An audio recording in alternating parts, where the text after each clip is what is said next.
الحمد لله الذي أعطى الأمة من المجاهدين ما أعطاها، والصلاة والسلام على سيدنا محمد وعلى آله وصحبه أجمعين۔ السلام علیکم ورحمۃ اللہ وبرکاتہ۔ محترم ناظرین، آج ہم ایک تاریخی اور عظیم دن کے بارے میں بات کرنے جا رہے ہیں۔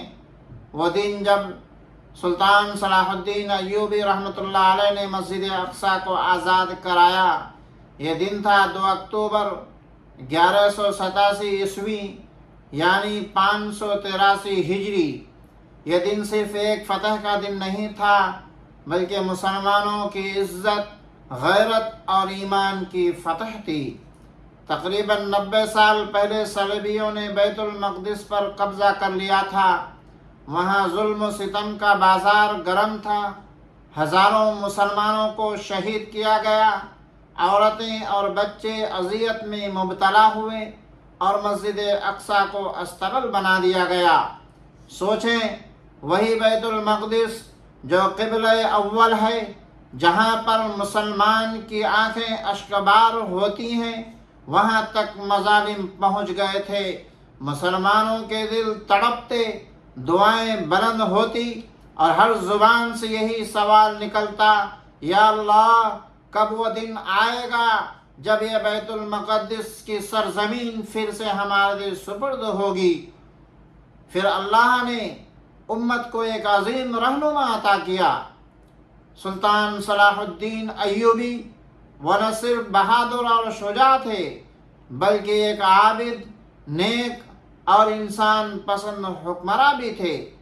وہ فرمایا کرتے تھے، میں بیت المقدس کو آزاد کرائے بغیر سکون کی نیند نہیں سو سکتا۔ یہی عزم، یہی ایمان، یہی قربانی مسلمانوں کی فتح کا راز۔ 1187 عیسوی میں فلسطین کے علاقے حطین میں ایک فیصلہ کن جنگ ہوئی۔ سلطان صلاح الدین ایوبی نے صلیبی فوج کو عبرتناک شکست دی اور پھر 2 اکتوبر 1187 کو بیت المقدس مسلمانوں کے ہاتھ آیا۔ اذان کی صدا دوبارہ مسجد اقصیٰ کی فضا میں گونجی۔ قرآن کریم کی تلاوت نے بیت المقدس کی فضاؤں کو معطر کیا۔ 90 سال کے اندھیرے چھٹ گئے اور روشنی پھیل گئی۔ سلطان صلاح الدین نے فتح کے بعد عدل اور رحمت کا بے مثال مظاہرہ کیا۔ کسی بے گناہ کو نقصان نہ پہنچایا، عورتوں اور بچوں کو امان دی، دشمنوں کو عزت کے ساتھ شہر چھوڑنے کا موقع دیا۔ یہ وہ کردار ہے جس نے دشمنوں کے دل بھی جیت لیے۔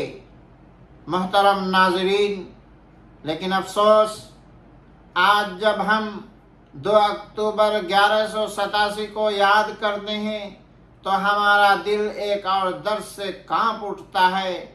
آج پھر مسجد اقصیٰ پر قبضہ ہے۔ آج پھر ہمارے فلسطین بھائیوں اور بہنوں پر ظلم ڈھایا جا رہا ہے۔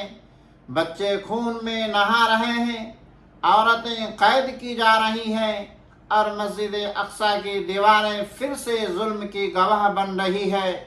یوں لگتا ہے جیسے مسجد اقصیٰ پھر پکار رہی ہو، اے امت مسلمہ، کہاں ہو تم؟ میں زخمی ہوں، میرا صحن لہو لہو ہے، میں پھر تمہیں یاد بلا رہی ہوں، کیا تم میرے دفاع کے لیے کھڑے نہ ہو؟ پکار صرف فلسطین کے مسلمانوں کے لیے نہیں، یہ میری امت کے لیے ہے۔ محترم ناظرین، 2 اکتوبر ہمیں یہ یاد دلاتا ہے کہ اگر امت ایمان، اتحاد اور قربانی کے ساتھ کھڑی ہو تو اللہ تعالی ناممکن کو بھی ممکن بنا دیتا ہے۔ یہ دن ہم سے یہ تقاضا کرتا ہے کہ ہم اپنی ایمان کو مضبوط کریں، اپنے صفوں میں اتحاد پیدا کریں، مسجد اقصیٰ کو صرف ایک زمین کا ٹکڑا نہ سمجھیں بلکہ اپنی غیرت اور اپنے ایمان کی علامت جانیں۔ آج جب ہم سلطان صلاح الدین ایوبی رحمۃ اللہ علیہ کی فتح کو یاد کرتے ہیں تو ہمیں یہ بھی یاد رکھنا چاہیے کہ مسجد اقصیٰ آج پھر ہم سے آزادی کی فریاد کر رہی ہے۔ اگر ہم نے اپنی ذمہ داری کو بھلا دیا تو کل تاریخ ہمیں بھی اسی طرح یاد کرے گی جیسے صلیبیوں کے زمانے کو یاد کرتی ہے۔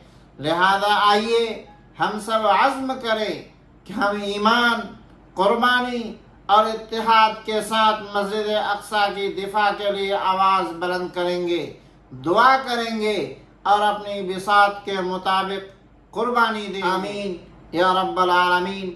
والسلام علیکم ورحمۃ اللہ وبرکاتہ۔